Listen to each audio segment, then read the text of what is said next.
So now let's have a look at the bandroid vulnerability, which is a vulnerability on Android phones, but it actually has, its counterparts on iPhone. And I want to discuss this because, first of all, it's related to web security, but also because it's a nice illustration of a different category of problem, different from the ones that we've already discussed, where we had bad implementations, there were bugs, there were issues that we've forgotten and that needed to be fixed. Here, there is no such things because it's actually insecure by design. This is how it's designed, and there are no bugs. It's just work. Well, probably there are bugs, but everything is working as intended. But it's just that the intention there, the intended behavior, is vulnerable. Okay, and we're calling this vulnerability bandroid, or how Google killed two-factor authentication. The vulnerability actually has implications for more than just two-factor authentication, but that's what we're going to focus on because we think it's also perhaps the most serious issue here. And we discovered this a couple of years ago, and at the time I'm recording this, it's still a problem today. So the credits for this work should go to Radesh and Victor, who were the people who did the heavy lifting for the entire project. And the general topic that we're going to talk about is, what are vulnerabilities and how do criminals make money out of your system, okay, out of your vulnerabilities. And let's start with that. How do criminals get their money? Well, there are different ways in which they can do this. They can simply, take over your laptop or your phone or so, and use your internet banking system to transfer money somewhere. Maybe to a money mule, which is an intermediate person who waits for money to be received from malicious software on maybe your machine, right? And then transfers it to the real criminal. That's called a money mule. Or maybe the criminals take over your machine and order stuff on Amazon, or they buy bitcoins, or there's a number of ways in which criminals can do this directly using your internet banking facilities on your computer to obtain your money. Okay. The problem with that trick is that it's relatively noisy. You're going to see that you're losing money, right? So you're going to complain, and in fact, maybe even the banks are going to see this, right? If the banks see unusual transactions to an account that is flagged as a money mule, or unusual transactions to foreign accounts, these kind of things are detectable. It stands out. So that is one problem. But this was a very popular model to make money just a few years ago. For instance, the Game Over Zeus malware did exactly this. It transferred money to criminals' accounts, and this was the most, in terms of financial damages, one of the most damaging infractions at the time. They were stealing a lot of money. Okay, and then we did a lot of research into this piece of malware, and at some point the FBI became involved because the damages were quite severe, and they wanted to stop this malware. And at that time, they used some of the work that we'd been doing as their source. So the work that was done by our then PhD students, Dennis and Christian, were used as a source for the FBI. And in fact, the FBI, realized that Christian and Dennis, so the people in our group, were among the world experts in this field. But they asked them to join this operation to take down Game Over Zeus. Now that's a great story, but it's not the story I want to tell today. Okay, but besides this direct transfer, of course, we also have wilder stuff, and also more invisible stuff. So some of the more invisible stuff is, for instance, ransomware, right? So where you take over somebody's machine, encrypt all of the data, and say, you'll get your data back if you pay me. Okay, that is less visible because the banks don't see anything out of the usual, right? So they there's no complaints by users typically. There's no theft. They willingly pay Of course, it's bad, but they willingly pay. But there's also some wilder stuff that leaves even fewer traces. And I just want to point out this really amazing piece of malware that appeared, a couple of years ago already. It was called Corco, and what it did was what most malware does. It tries to infect lots of machines, and this was mostly targeted at Russia, if I remember correctly. But it infects lots of machines, and then it will do bad stuff. But one of the things that it will do is look at the other software that is installed on that machine. And if it finds that there is currency trading software or stock trading software on that machine, it will do something special. What it will do is it will start trading on the stock market or on the currency market for you. And it targeted specifically the currency market. And you see a plot here of something that happened. So it will use your currency trading software that is installed on your computer to do currency trading, to buy dollars or to sell dollars for rubles. Okay, and if you do this with enough machines, right? If you have infected a lot of machines, and you do this collectively at one point, right, in time, then you are able to swing the exchange rate of these major currencies by quite a bit. Okay, so here we see that the exchange rate from the US dollar versus the ruble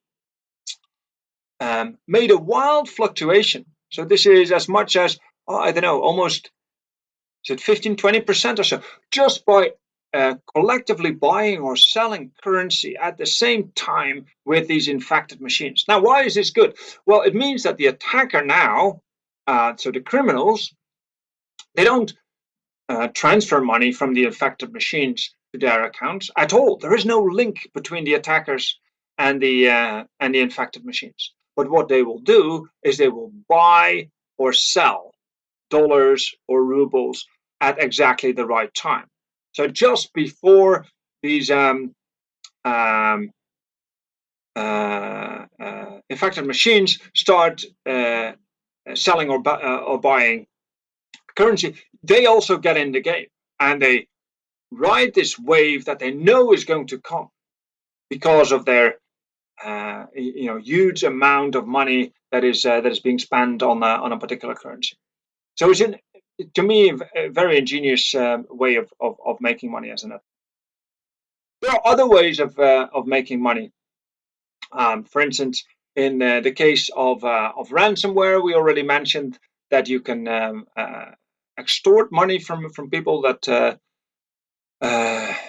will pay you because they want their data back. We have other things also. We have cryptocurrency mining. So you may infect a machine and then use that machine to mine cryptocurrency. And even if this is a relatively lightweight machine, so even the IoT devices may generate enough compute power to make this worthwhile for attackers.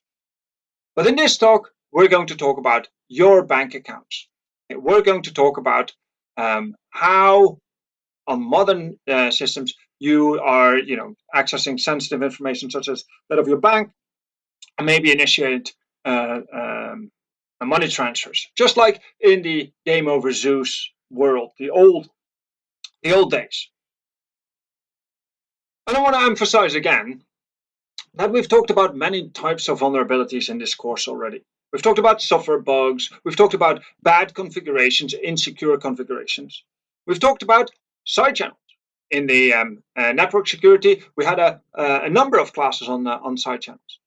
We've talked about weak security solutions. So there could be, I don't know, maybe a choice for a crypto solution that no longer is considered safe. So the WEP protection that you have in wireless is definitely no longer considered to be a secure solution.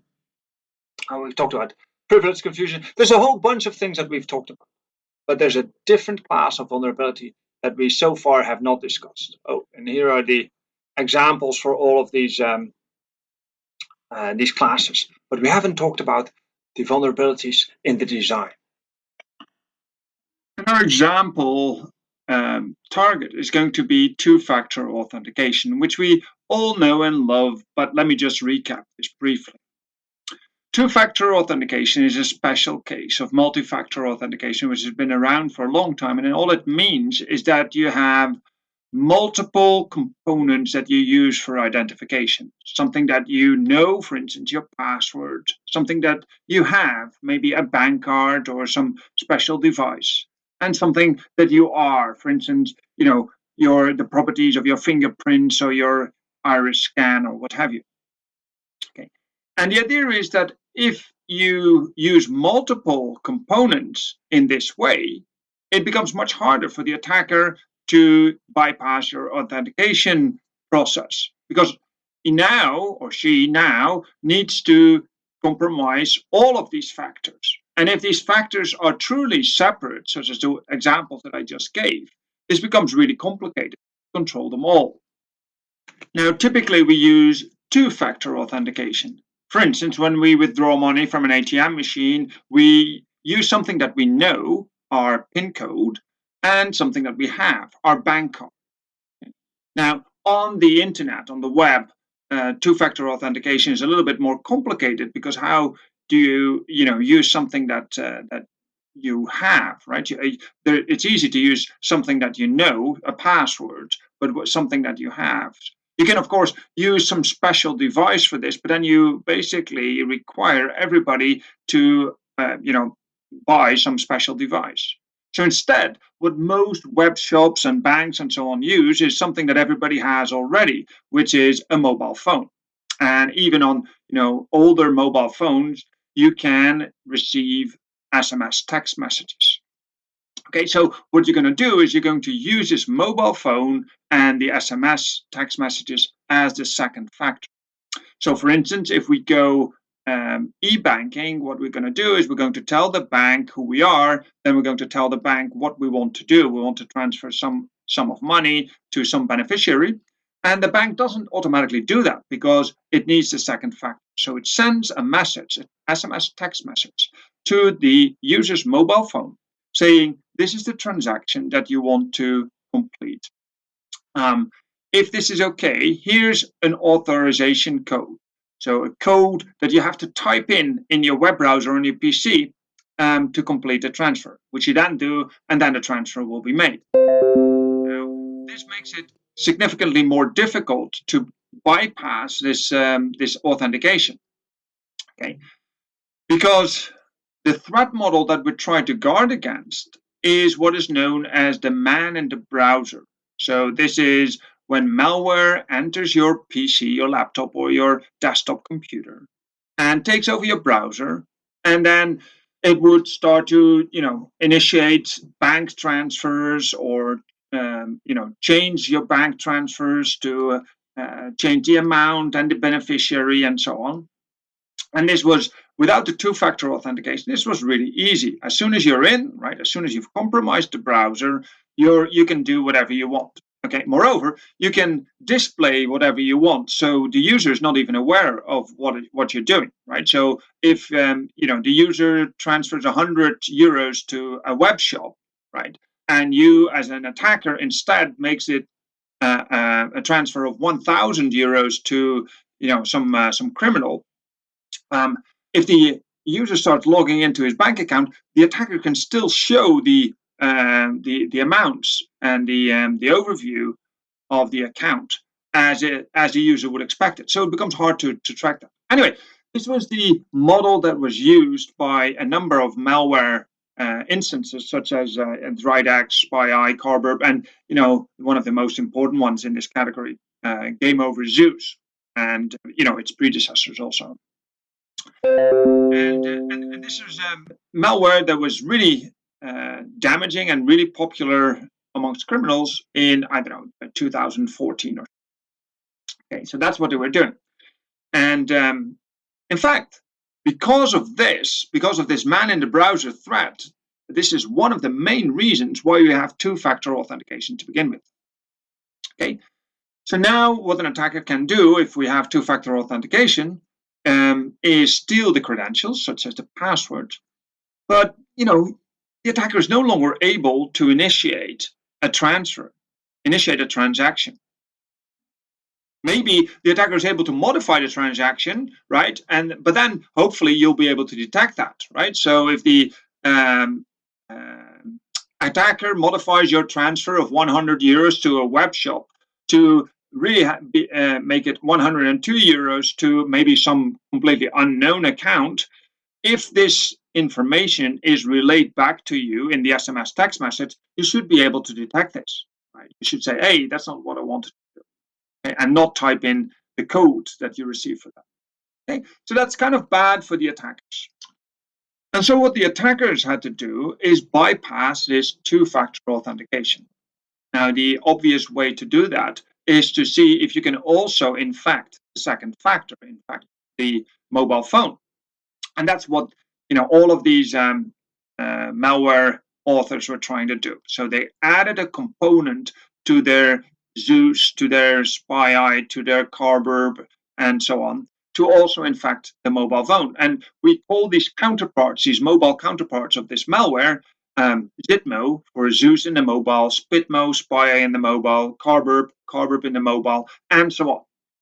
Unfortunately, doing this is really complicated and not very effective in general.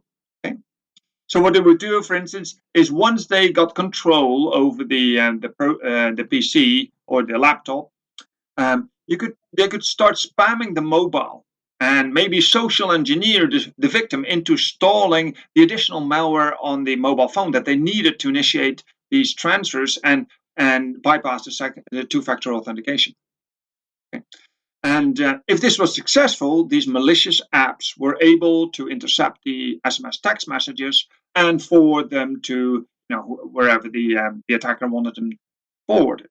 Okay, so now the attacker is in full control again because he's in control of the two factors. Unfortunately, this is not only super lame, it's also not very effective. You have to convince users to install malware, and you may be able to do this, but it's not easy. Moreover, you must explicitly, as a victim, allow an application to be installed, but you cannot easily get this done from a regular Google Play Store. Okay. Because there would be checks there to see if there is malicious code.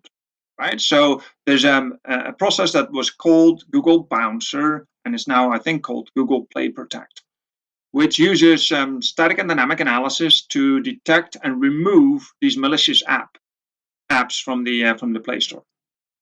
Okay, now, of course, this is not perfect, so maybe it's still possible, but certainly in those days, what the malware variants really did was rely on side loading.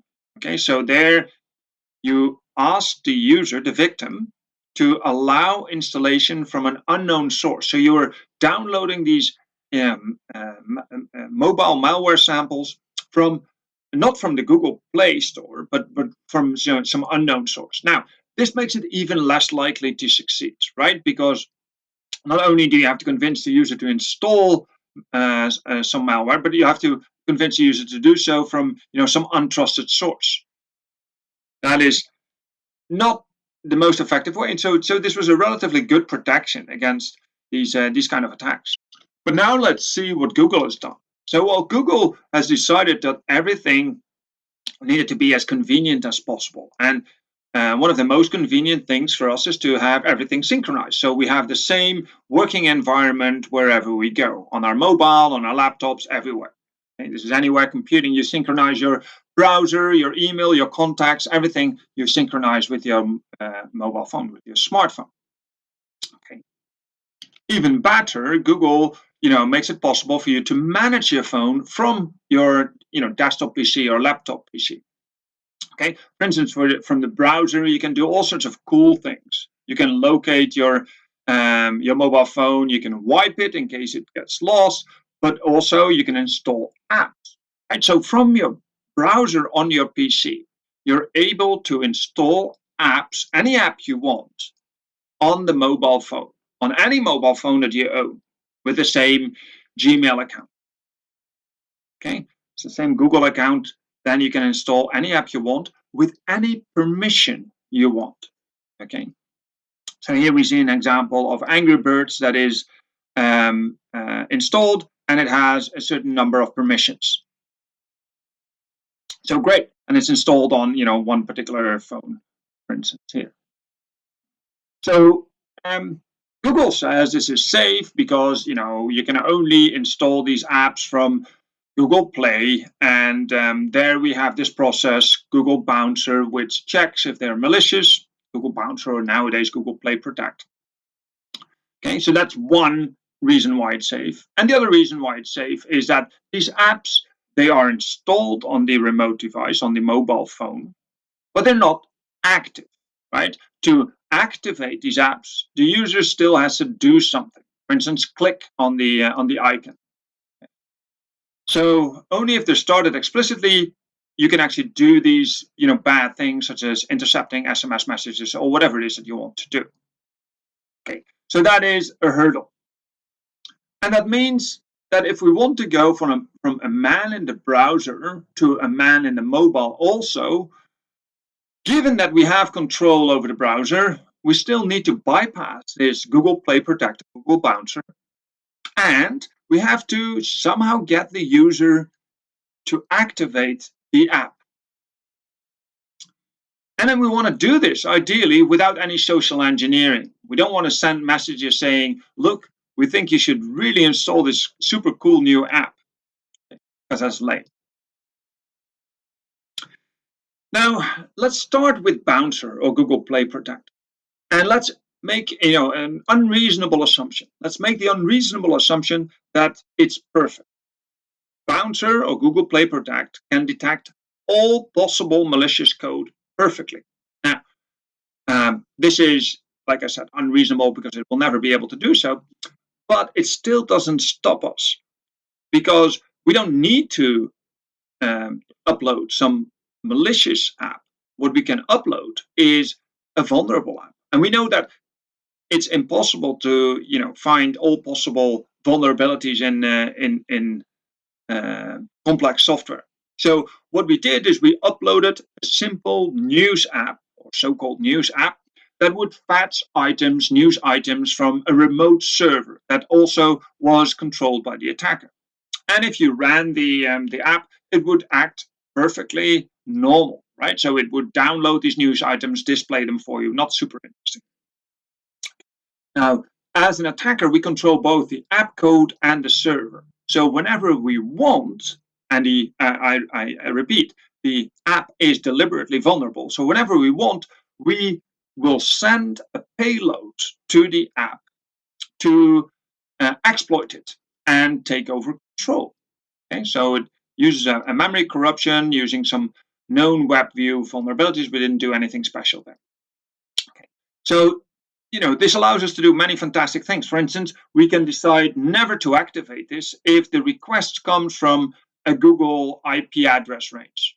Okay, so it will own, or we can even make it more targeted. We can say we only activate it if it comes from a specific IP address range. Okay, only then will we send a malicious payload. Okay. And that worked. So we uploaded this in Google Play using my developer's account. And I used to have this slide. You can find us in Google Play, but this is actually not true anymore. It was since removed, and it was removed not because Google detected this was malicious or vulnerable or whatever it is that you want to label it, but rather because we told them that we had uploaded this and it had been active in Google Play for months, right? And then we told them this just before the start of a presentation by Victor at the Google Security Summit in Vienna. He sat down with one of the director of security there of Android, and he said, "Look, this is what I'm going to present tomorrow, and we have this app that's been in Google Play for all this time." And what happened was that the And instead of fixing the problem that we were highlighting in our papers and in our presentations and so on, they just removed the app just before Victor was going to give his talk, so he couldn't give a demo. Fortunately, he had a recorded demo, so he could still show that and lampoon the fact that this is what was happening. Anyway, so we can now push the apps, the malicious apps or the vulnerable apps. So this works. The next challenge is, how should we activate it? And like I said, we didn't want to use social engineering for that. We want to do this semi-automatically and as stealthily as possible. So you can activate an app by means of a custom URI. So if you have a URI and this gets activated, as this gets used, it will actually activate the app. So we do that and use the fact that everything is synchronized. Okay. So what we're going to do on the PC, on the laptop, on the browser that we control, we're going to replace everything that is synchronized with the mobile phone. So we're going to replace the bookmarks. We're going to replace links in Google Documents. We're going to post a URL to the user's Facebook wall and so on. And we do some tab syncing if this is supported. So all of these things are now synchronized and are the same in the PC and in the mobile phone. But all of them are modified to have one of these custom URIs that if you start using it, it will actually activate the malicious app that was just pushed. Okay. So let's see how this works in practice. So let's have a look at a brief demo. In this case, we have 3 screens. So on the left, we see the mobile phone. This is a screen of the mobile phone. Okay. On the right, we see the browser that is running on the user's laptop, on the regular device. And in the middle, we see the attacker's server. So the server controlled by the attacker. And as you can see, it's listening on a socket, waiting for communication. So what we're going to do is we're going to assume that the browser is infected. So we infected it with some vulnerability in this browser, and use that to push an app to the mobile phone. And then we're going to do something sensitive in the regular browser again. For instance, we're going to transfer money. That's one thing that we could do. And then wait for an SMS text message to be sent to our second factor that's supposed to be independent on the mobile phone. And then our malicious app is going to intercept that SMS message and send it to the server. And then the server can use that to complete the transaction. Okay, let's see how that works. The first thing that's going to happen is that the user, in this case it's Victor, is logging into google.nl. And at that time, already automatically, it will contact the Google Play server and install a new app. Okay, so we now see that a new app, this is not very visible, right? But it's if your user is watching the screen to some extent, the user may see that something has happened here. So we don't see anything here. We just logged into Google, right? Victor did this. This is Victor. And because of that, some app is installed on the user's phone, completely invisible as far as the user is concerned on the laptop side, but it's visible by this icon on the mobile phone side. So and now if the user is observant enough and starts to look at what exactly happened, well, you see that some app is installed. The MIA, Missing in Action App 2, is installed. Okay, so that's weird. Now what can you do with this? Well, you can click on this, of course, to see what that is, but that would activate the app, so you're done. The other thing I think in the demo we do, that's the first thing that we do. So here we click on it, and the app is installed. And just to illustrate what we've done is, remember the app was called MIA2, the Missing in Action App 2. And now let's see if there really is that what that Missing in Action app is. And what we see is that, oops, here, nowhere is there anything related to missing in action. So it's not on any other screens either. It's just, we're not cheating here. The only thing that we see, and that we probably didn't recognize as problematic, is this G backup icon. Okay. I don't know what it is, right? It's probably something related to Google, right? Maybe Google backup or so. Anyway, looks legit to us. But in reality, this is an other name and another icon for this Missing in Action app. This is what it is that we were looking at. Moreover, if we start looking at the activated app, oops, I went a little too fast. Back.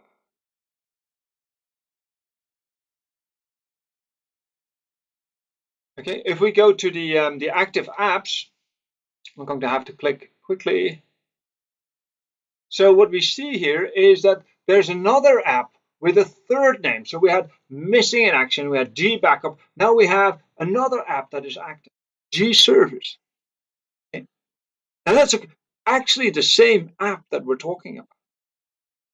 But it's very difficult to make this link, right? So there's no name to connect these three applications, these three apps. They have different names, different icons, and these look very legitimate. Moreover, since we clicked on this notification in the notification list, we've activated the app. So that is the easiest way to do it.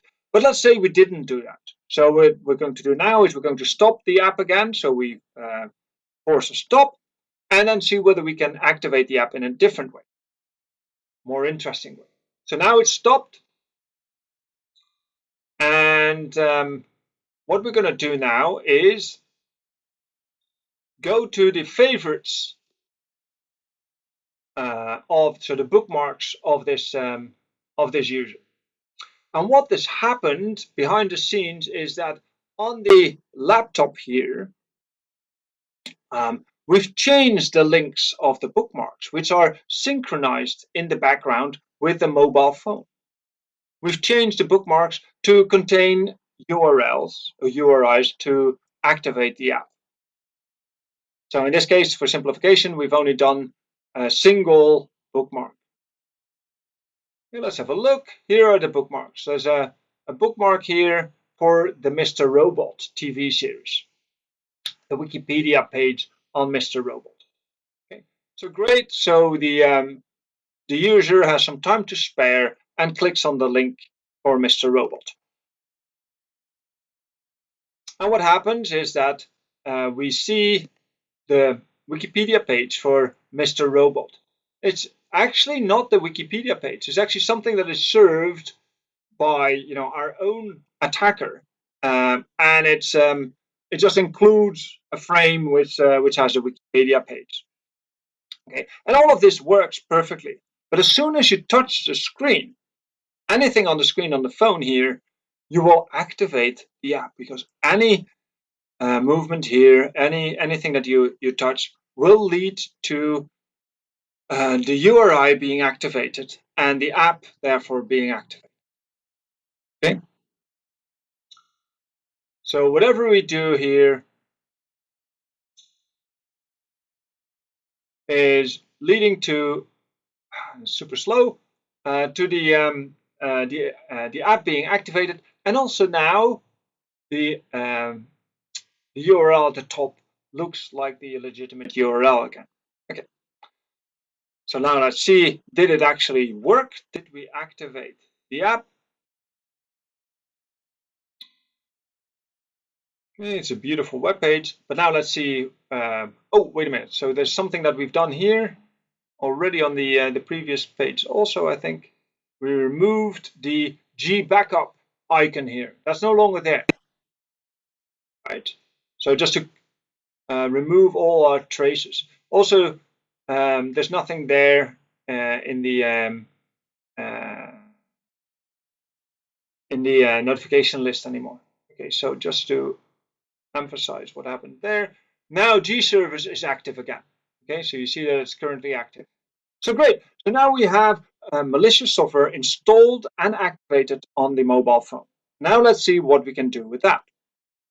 And on the right, we see that our, gullible user Victor is going to sign out of Google, and then he's going to sign in again.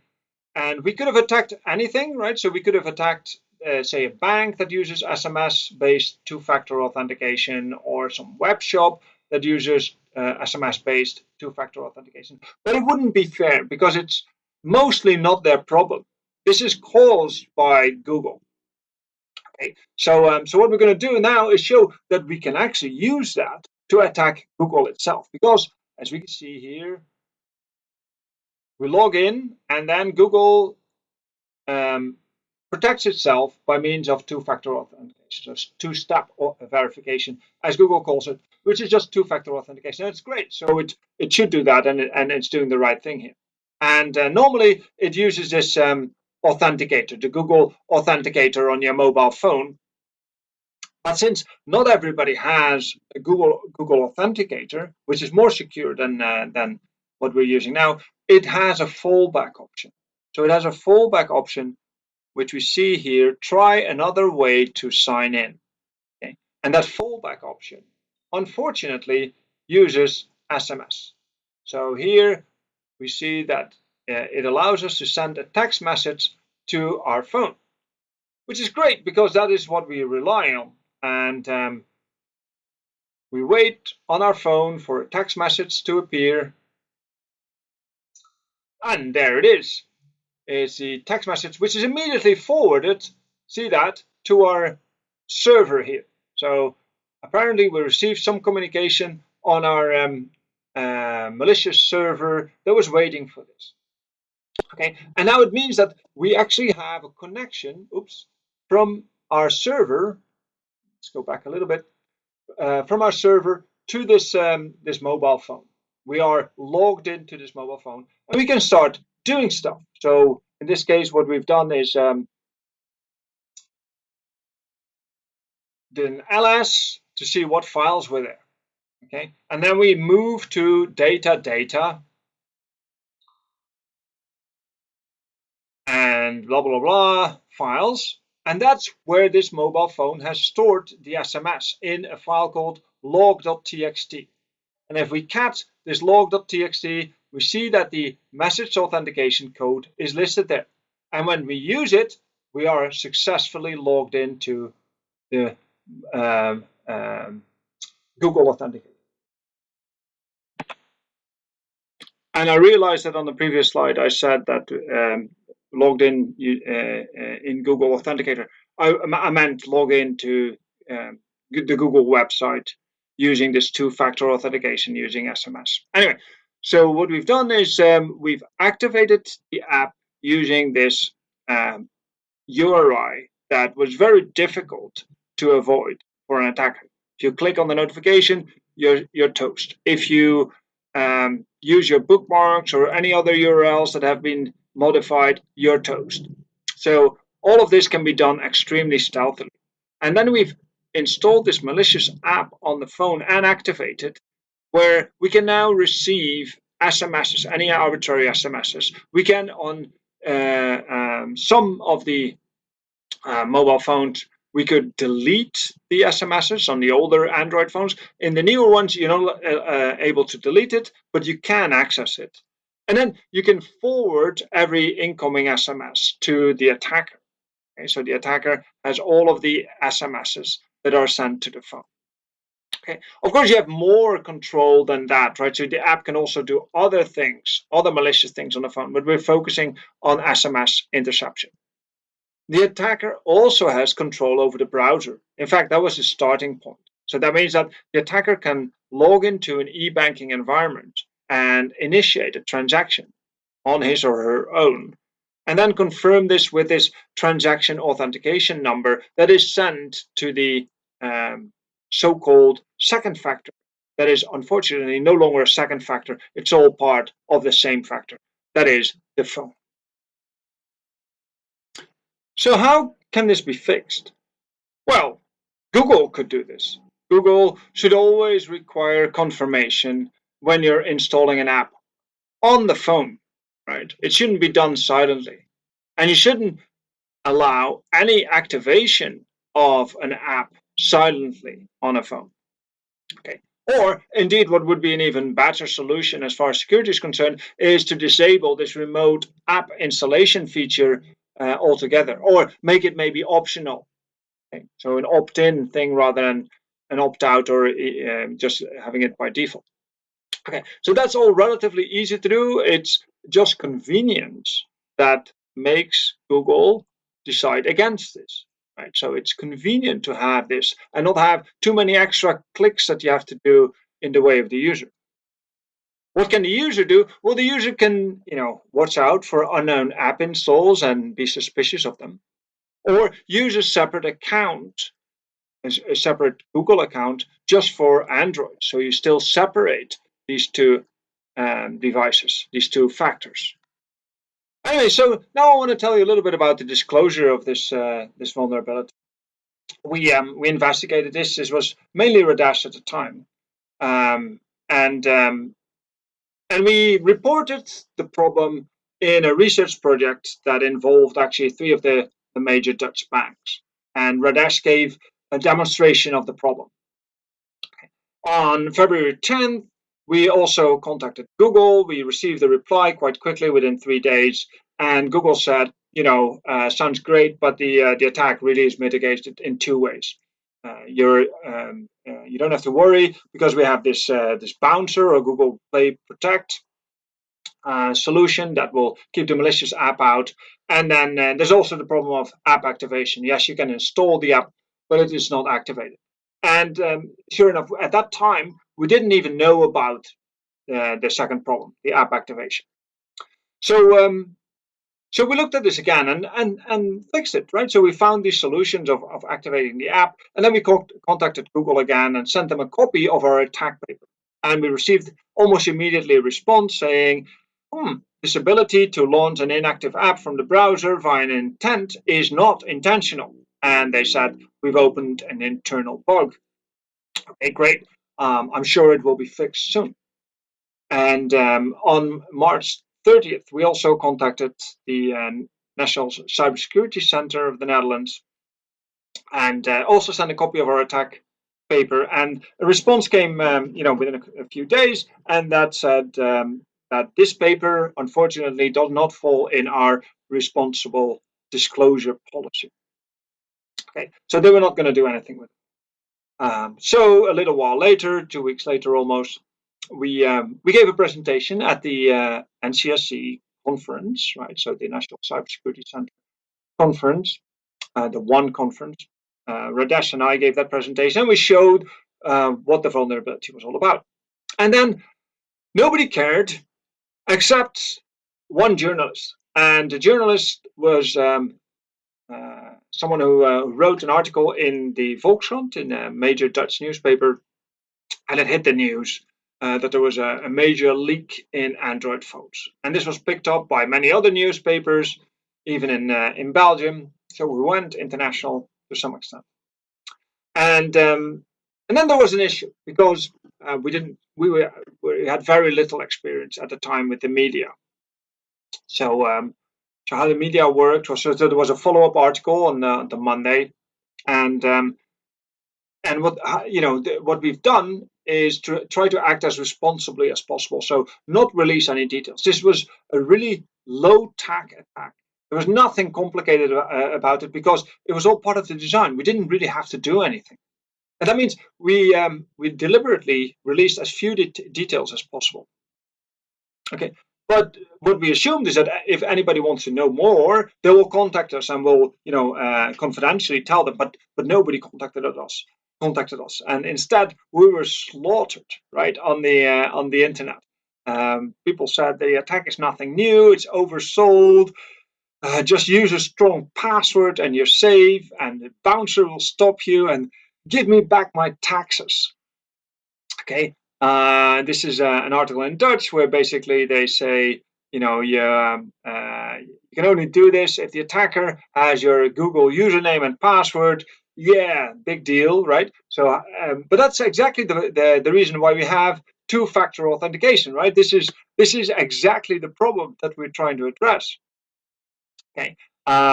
Here is another one that says this is all super vague and it sounds like somebody's looking to fund his or her department for next year. And then there was an article in a blog, a Computer World blog, which is a really well-read blog, so 200K visitors per month. And it talked about a preposterous blah blah about a big Android leak. The VU researchers and the media are creating fear, uncertainty, and doubt. We were guilty of fear mongering. And that's not very nice, and especially if this is an influential blog. So what we did is we invited the author of the blog to have a chat, and he, to his credit, he came to the VU, and we showed the vulnerability, and then he wrote a follow-up blog where he said he was still a little bit negative about the kind of research, but he also said that Google killed the added value of mobile phone two-factor authentication. And that is exactly right. And that is exactly the problem. Okay. So then we set up on July the 3rd a frequently asked questions page explaining that the vulnerability is still there. That man in the browser attacks still happen. Why we have two-factor authentication to guard against that, and that side loading is not required in our attack, and how hard it is to detect these things, how to activate it, all of these things, right? So, and then things cooled down because people realized that maybe it's not as vague as we thought it was.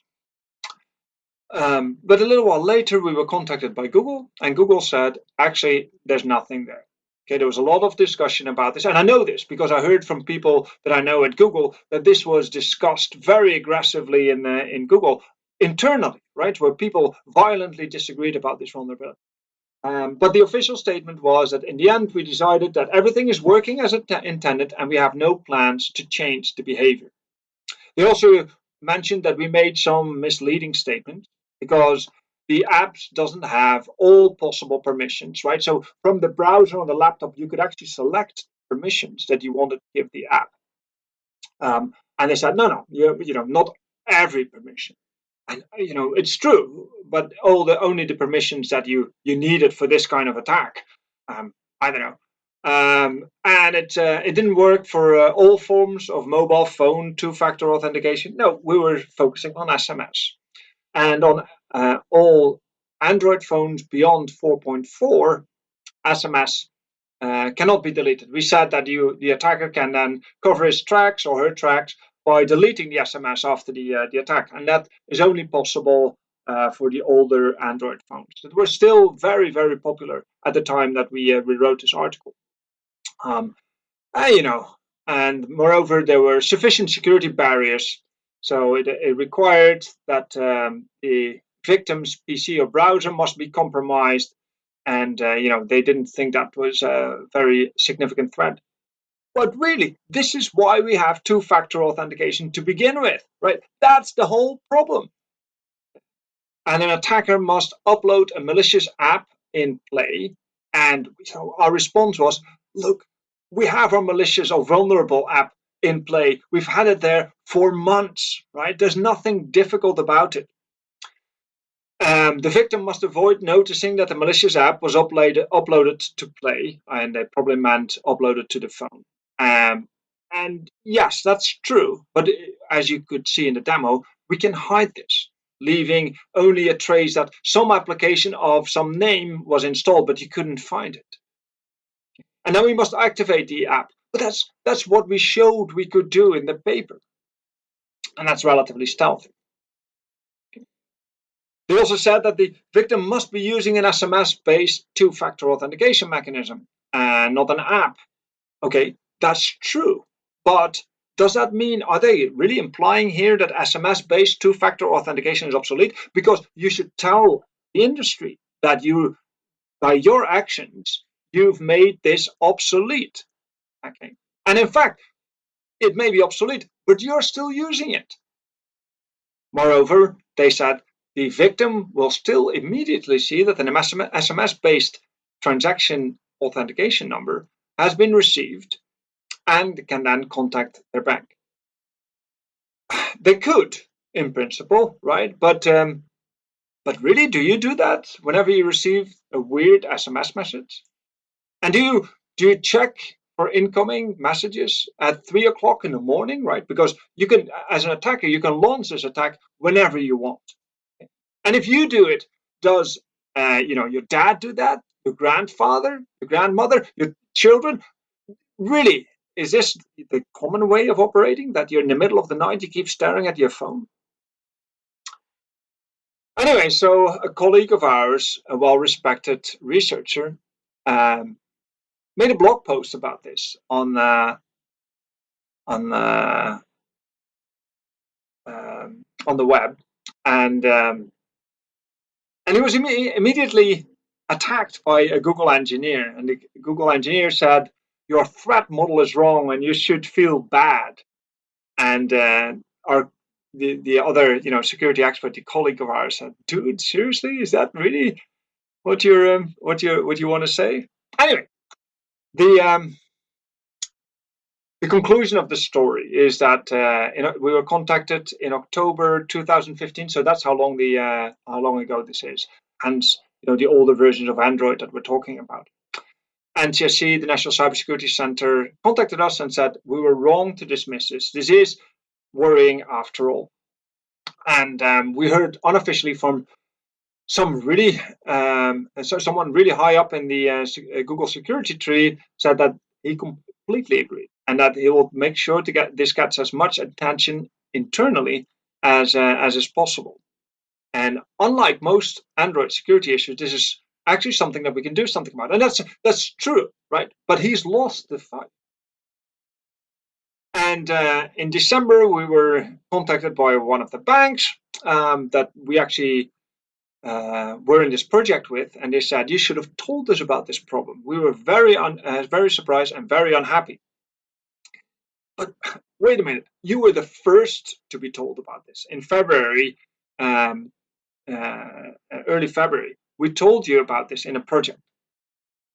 And then they said, "Well, but you should have sent us the paper so that we would have known the full extent of it." And we did. We actually sent that 8 months ago. And then they said, "Well, you probably should have sent it to someone else." But really, where do we stop? Okay. Anyway, some lessons that we learned from Bandroid were that Google acknowledged that there are more people or more important people working at the marketing and communication division than the security division. The media is mostly clueless about what they're reporting on, and they will not contact you if you don't contact them, even if they don't know the details. So you have to make sure that your story and your examples are both concise, succinct, and but still explanatory. And as far as two-factor authentication based on SMS, this seems doomed. Now, there's a silver lining here because of this, we actually spend some time working on a solution that would still allow SMS-based authentication, but in a secure manner. And if you want to know more about that, I think you should read our paper Secure Pay, which is published in 2020. Okay? So this is how long this research trajectory lasted. And with this, we've really reached the end of the web security chapter. Of course, there's more to be said about web security, just like there's more to be said about network security. And in more other courses, perhaps you'll get more specialized information yet. We discussed different web applications, taking some helicopter view, not worrying too much about the languages that are being used. And we talked about many different kinds of attacks on authentication, session fixation, authorization, command injection, cross-site scripting, type tokens, all sorts of stuff. And this is all that we're going to say about web application. Read the recommended reading and the links that are included in the presentation if you want to know more details about these attacks and also some of the defenses.